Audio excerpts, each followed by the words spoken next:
Greetings, Minecrafters, and welcome to another, I hope it to be actually exhilarating discussion today. Another Minecraft discussion. You know, we talk about all things well-being and becoming the boss of our brain.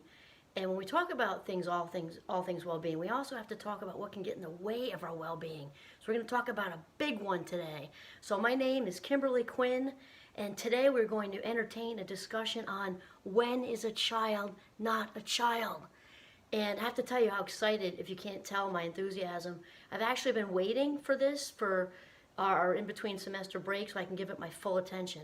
So we are going to talk about when is a child not a child. So we are talking about the answer, which is when a child grows up in an addicted home.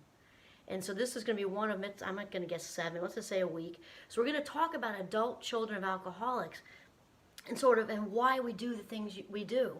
And so, you know my story. I'm the proud prodigy of 2 alcoholic parents, one in recovery, one not so much. In my home, there was both emotional and physical abuse and sexual abuse from outside of my home. But in my home I grew up in, emotional and physical abuse. And we're going to talk about, you know, why, you know, we felt so different as kids. I remember walking around.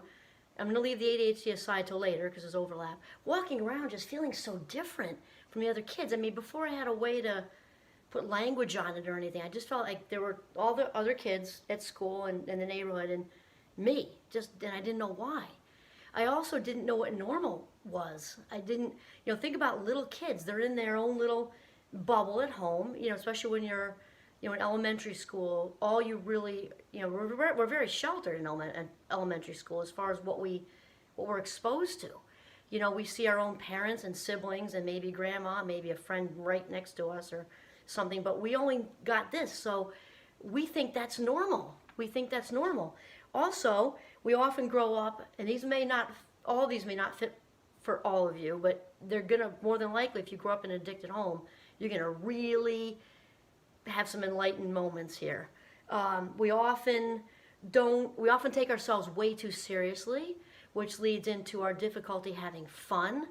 And anyone who's watching this who knows me well, they're like, are you kidding me? She's playful, she owns a remote control fart machine.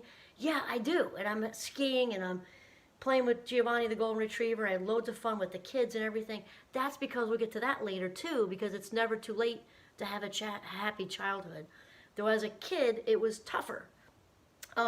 We often take ourselves too seriously. We said that, which leads into we often judge ourselves mercilessly.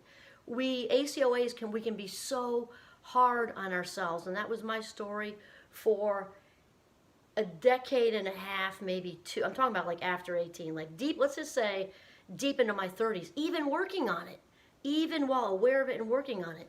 We can also be. We tend to be tremendously loyal, which also leads into professions we seek out. We'll get to that later too. And I'm a big fan of loyalty. It's actually my number 1, right up there with honesty. Loyalty and honesty are my 2 big ones for anybody I have a relationship with. They don't have those 2 boxes checked, like bye-bye. And that said, the loyalty thing, because we grow up blindly being loyal, because we're kind of conditioned for that in a dysfunctional, addicted home, we often are loyal to people who are undeserving of our loyalty. We'll just say it that way. And I've been working through that to, like, you know, I'm still working on that, honestly, because I'm extremely loyal. And that's a good thing. That's like, again, that's my number 1 with honesty. But some people just don't deserve it, and we don't know how to separate that. We also, sometimes often, not just sometimes, we often, ACOAs, we have this, like, we walk around with like a hole, like an emptiness that we tend to really need and seek out external approval constantly, which is the essence of codependent behavior with a lot of other stuff. We'll also get to that. This is just a digestible little get excited intro here. Impulsivity is another one, also, which lumps with ADHD. We'll get to that later, how there can be overlap, doesn't have to be.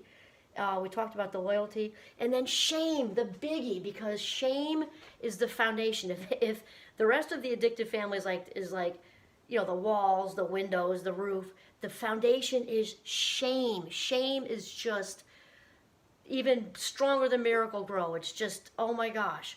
So remember that guilt says I made a mistake, shame says I am the mistake. And anyone who grew up in an addicted family has not escaped this most toxic emotion a human being can feel. And the reason you can't escape it is because it's so toxic, so excruciating to feel, that a very Freudian defense mechanism, no one's, I'm not getting into Freud, it's like not really a follower or anything, but he was spot on correct that defense mechanisms are unconscious. So this fits here so well because shame is so incredibly excruciating that addicted parents sort of toss that onto their kids, that feeling of feeling defective and flawed, damaged goods, not enough.